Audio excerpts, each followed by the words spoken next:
Hi everyone, this is Kurt Belier working for cgwhat.com, and in this tutorial we're going to do the little robot that you see in the viewport. Overall, he's pretty easy to do and should be a lot of fun. So the first thing I want to do is, before we do anything with the image planes that we have here, is we need to open up Maya and set up a few things. So we're going to set up a new file, so we're going to go File, Projects, New, and we're just going to call this, say, CG What Robot. And then we're just going to go down to where you see Use Defaults, and you hit Accept. So we've made a new folder for all of our work, and now we need to set that folder. So again, we're going to go up to File, Projects, Set this time, and we're going to find CG What Robot, and hit OK. So basically that means, especially for your new users, is that all your saved work and saved files will go into that folder and into that directory. So we're pretty much ready to go as far as the file. Now what we need to do is just change a few things just before we actually begin, just to make life easier for us. We're going to go to Polygons, up in your menu set. That's usually what I start off. Sometimes I'll switch to Nerves, especially when I'm first starting, but we'll do that in a minute.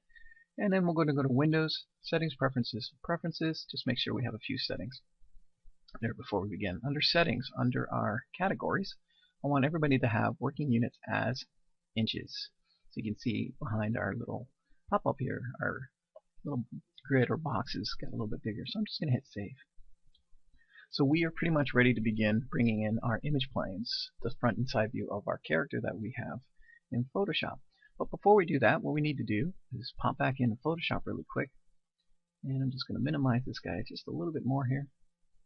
So that's our front view, and then there's our side. You can see he's kind of like a little snail-like robot. So again, a little bit challenging, but a lot of fun at the same time. So we're going to grab our front view, and we need to get the dimensions so that we have the exact same look in Maya. So we're going to go to Image, Image Size, where it says Document Size. I'm going to change to inches, and I want to remember those two values. So the width is 2.6 and the height is 3.7. So I can go back into Maya really fast, and we're going to go to Create button up in the top left, and we're going to go Nerves Primitives, and we're going to create a plane. So we have this little plane here. You can see it pop up there. We're just going to rotate it down 90 degrees in the X direction to start off with. So that's great. We are ready to, attach that little file that we have in Photoshop right onto that geometry. But first we need to open up something called the Hypershape. So we're going to go to Windows, Rendering Editors, Hypershape, and this brings up this little pop-up window. You can see we have a couple up there. Those are our defaults. So we need to create a new Lambert. So I'm going to middle mouse drag our Lambert into our work area here. Just drop it there so you can see it's Lambert 2. We're just going to call this Front Image. And hit Enter. Now we're going to click on it twice using our left mouse button. Now it's going to bring up some more options. So we can actually bring the Hypershape down just a little. And under Common Material Attributes, I want everybody to find Color. And then we're going to go all the way over to the right, find a little checkered box. Select that checkered box, and then you're going to find where it says File under Create Render Node. So it's the fourth one, or the second on the right. You're going to hit File, and it comes up File Attributes. You're going to go Image Name, find that little folder. Once you found that folder, depending on where your images are when you download this tutorial, mine are on my desktop, you just go to that folder. So I'm going to find Robot Front, select, and you can see in our thumbnail, or a little texture sample that it's called here, has our little character right there. So we are ready to go and put that picture into our viewport. So I'm going to middle mouse drag our front image that we made right on top of that. Now if nothing happens, don't panic. Just going to hit 5, and then you're going to hit 6. Now if nothing happens on 6, that means you missed. And you just pop it up on there until your little guy pops on there. So I'm just going to go back into my channel box, and remember those settings that we had. We're going to grab our scale tool, which is on the left side right here where all of these little tools are, and we're going to scale it to, what was it, 2.7? Let's just double check really fast. 2.6 and 3.7. So the first one's going to go 2.6, and then in our Z direction it's going to go 3.7. So we have our front image plane the right dimensions, so we need to do that for the second one. Now an easy way to do the second one is you're just going to select it, and you're going to go Edit. You're just going to hit the regular duplicate, which is the first one, and then you're going to rotate it 90 degrees in the Y direction. So we're just setting up for our other image. So we're going to go back into Photoshop really quick. Cancel. We can hide our front view. We're going to grab our side view now. Go image size again. Change it to inches. So this guy's just a tad bit bigger because he's a little wider. So the width is 3.5 and then the height is still pretty much the same, 3.7. So again, back into Maya, grab a new Lambert. I'm going to name this one side image. Enter. Double click, color, box, file, folder, find your side, and then on your side view, it almost dragged that little guy up there. Alright. Now when you're working with projects that are a little bit different, they're not like a human or something like that, where you have a little bit more, say like on his back there, see how he has kind of like a more of a snail look. You always want to kind of move your image plane so they kind of match up a little bit here. So we're going to make sure that first we're right down the middle. So we're going to grab our front view. We're going to hit 6 so we can see, and we're going to line up our character's face first. So I just kind of eyeball it, make sure that he's right down the middle. This guy's kind of drawn on a little bit of an angle, so that's not too bad. But majority of the projects usually start with the head. So as long as the head is kind of in the right position, we can play around with the body as we go. So now we're going to go to our side view, hit 6 again, and again just kind of move that to kind of right where the top of his helmet or that part of his geometry will be. So now that we have them in the right position, we can move them into the correct order that I usually. So I go over to the right, get to about there, and then I'll push back to the side. Grab them both. I'm going to hit Control G, and what Control G allows me to do is it allows me to scale. So I'm going to grab my scale tool, which I might still have selected, and I'm able to scale them up at the same time so that they get a little bit bigger, because I like working a little bit bigger at first. So that's pretty good. You can even bring it back to just where the grid starts. Right about there, and that guy right about here. So you just check your views again, make sure that they haven't moved. Yeah, his head's right down the middle. And the same on the side view. Yep, right down the side. So that's great. We have successfully made our image planes. So what we're going to do now is going to put them on a layer so that we don't ever have to worry about moving them. I'm going to grab them both. I'm going to go Edit, Delete by Type, History. If you watch your channel box right here, over on the right, it's going to reset all of our values. So we're just going to go Edit, Delete by Type, History first, and then we're going to go Edit, Modify, Freeze Transformations, and that'll reset. So if we do happen to move it without a layer, we know just to hit back down to our defaults. So I'm going to go a little bit lower on the right on my channel box here. I'm going to find this little icon where it says Create New Layer. I'm going to select it once, select both pieces of geometry at the same time, right click and go Add Selected Objects. So I can turn it off and on as I'm modeling when I need it or when I don't, as well as to make it transparent and referenced. You want to keep it on reference so when we're modeling, you don't ever have to worry about hitting anything. So that's pretty much ready to go. So usually at this stage I'll go File, Save Scene. I'll just call it Robot CG What 1. So the Robot CG What 1 and hit Save. Alright. So just like most of my models that I do, I like to start off in NURBS because NURBS is really easy and really proficient at getting the basic shape and geometry in there before we do any detail work. And that's what we're going to start off with now. So I'm going to go Create. This time we're going to go NURBS Radius and we're going to create a sphere. So we go into our side view. We're going to be working quite a bit with the side view on this little character here. And I can hide my grid. So just go under Show, Grid. Now, the thing with NURBS objects is it has an end sweep or an area that it looks like it's closed, but it actually isn't. And I'm just going over this for the new users that happen to be watching this. If you've seen my tutorials before, I've gone through this.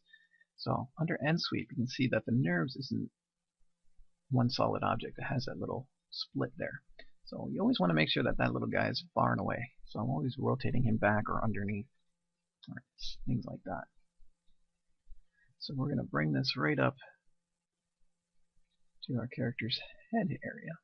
Now you're probably wondering, okay, you can't see anything. We're just going to go under our shading menu. This is in our viewport, not the very top menus, but just the one just above where our viewport stops. We're going to go hit X-ray, and that allows us to see both things at the same time. So we're going to create our character's little face here, first and foremost. So we're just going to rotate our ball here, because if you look in your front view, I'm going to hide the grid on this as well. And he's got a little eye, so we're going to bring that down. So we make that our focal point, or our center starting area. Now the other thing I want to do as well, and we could have done this a little earlier, is I want to drop our side view down just a little bit so it lines up. We lined up the top part of our character's head, but not the two characters' heads on the image plane. So I'm going to drop this down just so that that sphere is right where the head is. So we know that the front and side view are lined up on our character's face, not the armor part over top of it. So I can just change that back down to reference now. So again, I'm going to change on X-ray on both viewports and grab my character's sphere that's starting to look like his head, and I'm just going to shape it just a little bit here. So I'm going to right click and select Control Vertex. It brings up all of these little pink dots that we can start manipulating. So I'm just going to make his head a little wider here, and then say his chin, and pull in just a little bit. This is a lot easier than making a human face or things like that, just because you don't have as much to worry about as far as moving geometry. Move that back down just a little bit as well. So you want something like that. And then we'll go to our side view as well. And you know he's going to kind of have a little bit more of a human-like feature. So we're just going to say move these, just collapse these up a little bit. And you have to use your little bit of creative licensing now, because we can't really see what's happening in there. Usually in a studio environment and that, you get really detailed drawings of the in workings and all that stuff. But for now, this guy, he's just going to be kind of built by us as far as what's going on inside his back part of his head there. So we have that all started. So there's our character's head. So we're going to start off by making the torso area a little bit. So we're going to grab another sphere. So we're going to go create. Again, sphere. Spheres are great for really blocking off stuff. So I'm just going to go to our side. This is going to be this area, just the main torso area. So I'm going to rotate again, back, get rid of that end sweep, and I'm going to make it much bigger now. So we can use it in front view as well. See, I'm just going to bring it right to about where the shoulders end and where that round part of the torso is. I'm actually going to rotate it down so that the beginning of our top part of our circle is kind of where the head will be. Now we're going to use a new operation here as well. We're going to right click and we're going to select this isoparm. We're going to hold shift in case we want to do more than one. But for now I'm just going to do one, but if you want to do more than one, see, I can do like that with shift. I want to bring an isoparm to get those little dotted lines right around that area. Then I'm going to change into my surfaces tab so that I can cut this. So I'm going to go edit nerves, and I go detach surface. What that allows me to do is go in there and click that little guy right off. So I have the opening of where I want my character's head to pop up. So with that selected, I'm going to control vertex, and then I'm going to start shaping. Just really basic shape here.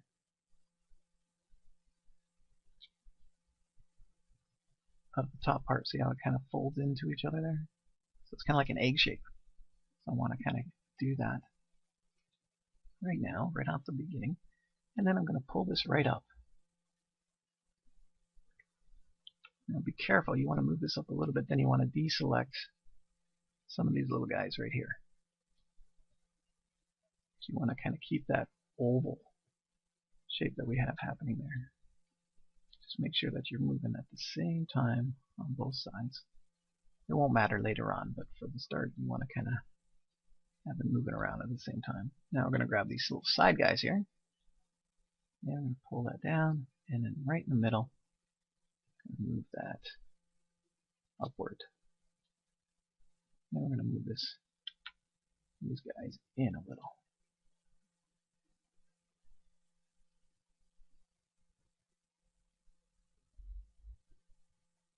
So again, don't worry too much that it's not matching up exactly. I say this is all about making your life easier later on as far as getting all the proportion in there. So we're going to go to our side view, see how he's way, way out. So we need to bring these little guys back into position. He looks really robust from the front, but he's very skinny on the side. So we're just going to keep moving stuff around. You can start using your rotate tool a little bit as well. Bring that guy right up to about here.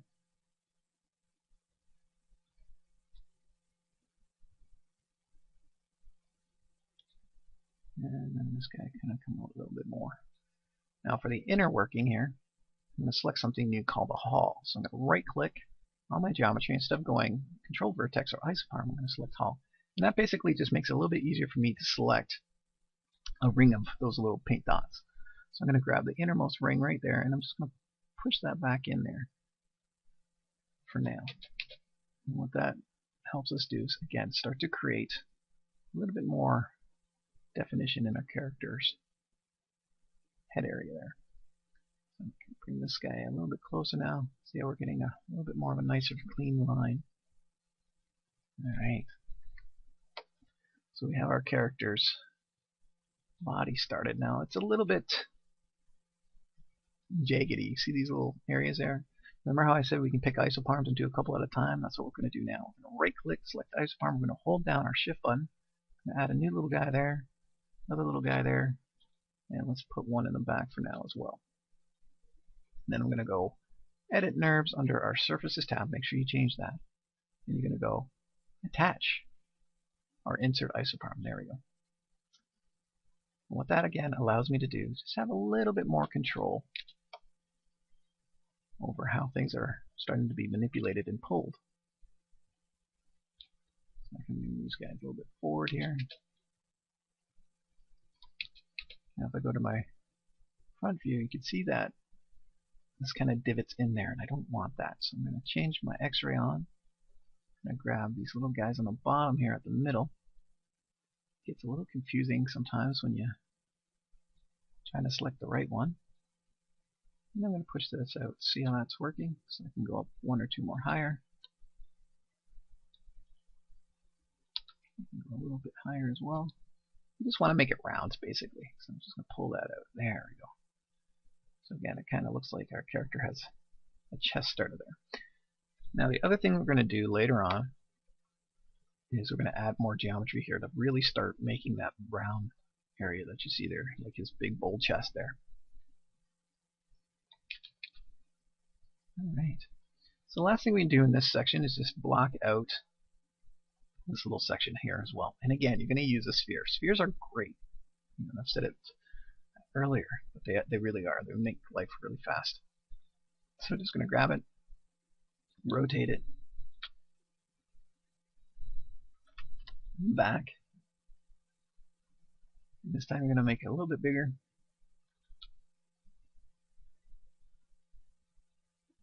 Right about there. Right click, select those vertex, and we're going to build this little guy in little, say, armor plates from the side view here. So this first plate that he has kind of comes around there. This guy kind of comes up. And we'll do some more integrating those isoparms as well. This area is going to come back just a little.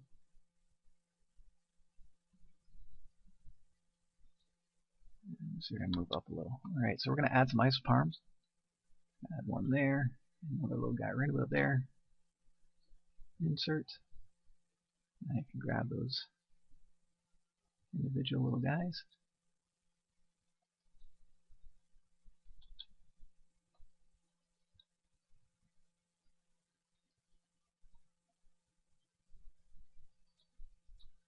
all the type of modeling that there is out there. I prefer organics. I don't do too many robots in that, but I guess it's good to see how I do them. I just find that organics are a little bit more flowing than the hard surface stuff. So again, we're going to go into our front view.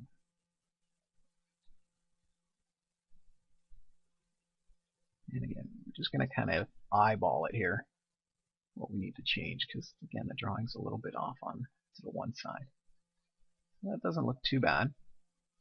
Again, this little area here in the middle, we're going to cut out when we go into polygons a little bit better. So it'll be nice and clean for us, but you get the drift. There we go. And he's going to sit right inside there. So we can go to the back part of our main characters. And there, just like we did for the front, we're just going to grab some of this area here and pull it out.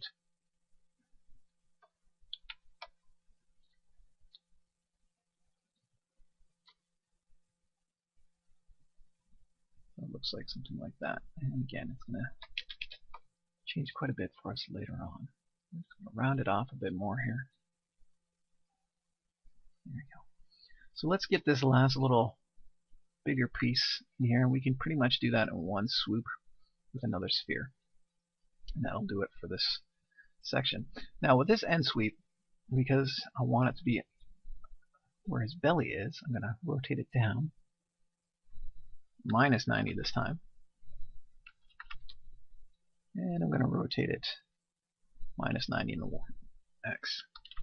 So that's on the very bottom. I'm going to grab that, and I'm going to make it a little bit bigger again.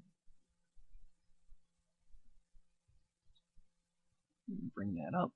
I'm going to kind of use this as our guide right there. Right click, pull back, and down. Right click, isoparm it, and again. There we go. Put one about there, another one right about here, and another one at the very front. Insert, select, push down.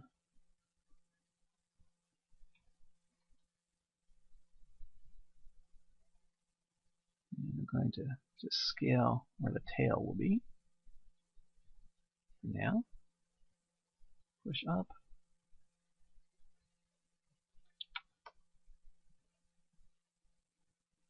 Add another isoparm right in this area here. The main thing you will always want to keep in mind when you're working as a modeler is how the geometry is flowing, or topology. You want to make it as friendly as possible when it comes to animation. How things are going to bend. You want to try to mimic as much as you can as real life and how muscles work and things like that. So that's your main goal as a really good modeler, is always make sure that your meshes are going to flow nicely as far as deformation and that for the riggers and the animators. There we go. So we're going to go to our top view this time, and we're going to go back to where his tail is, and we're just going to slowly start scaling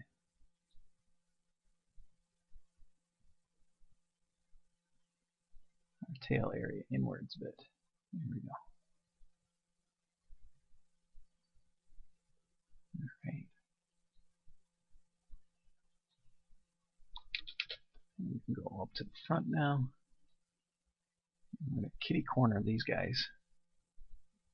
A little bit of an angle here. I'm just going to move that back because we want that to kind of just loop around at some point soon to the front there.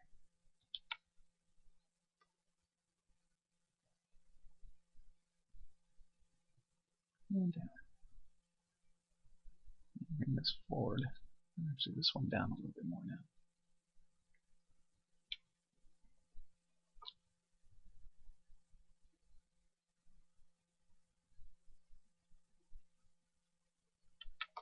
All right.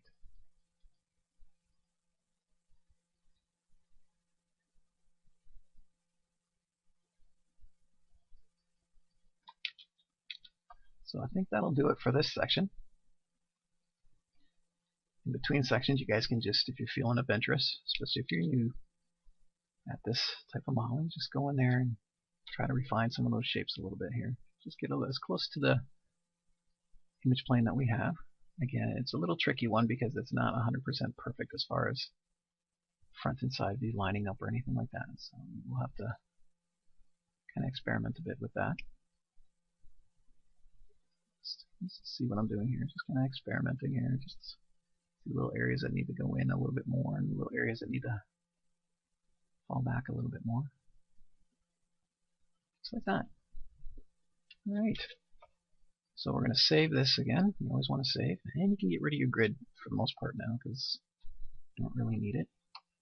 So there is the beginning of our little guy. So File, Save As. Let me just save it as one again. Hit Save. Yes, Replace. And that'll do it.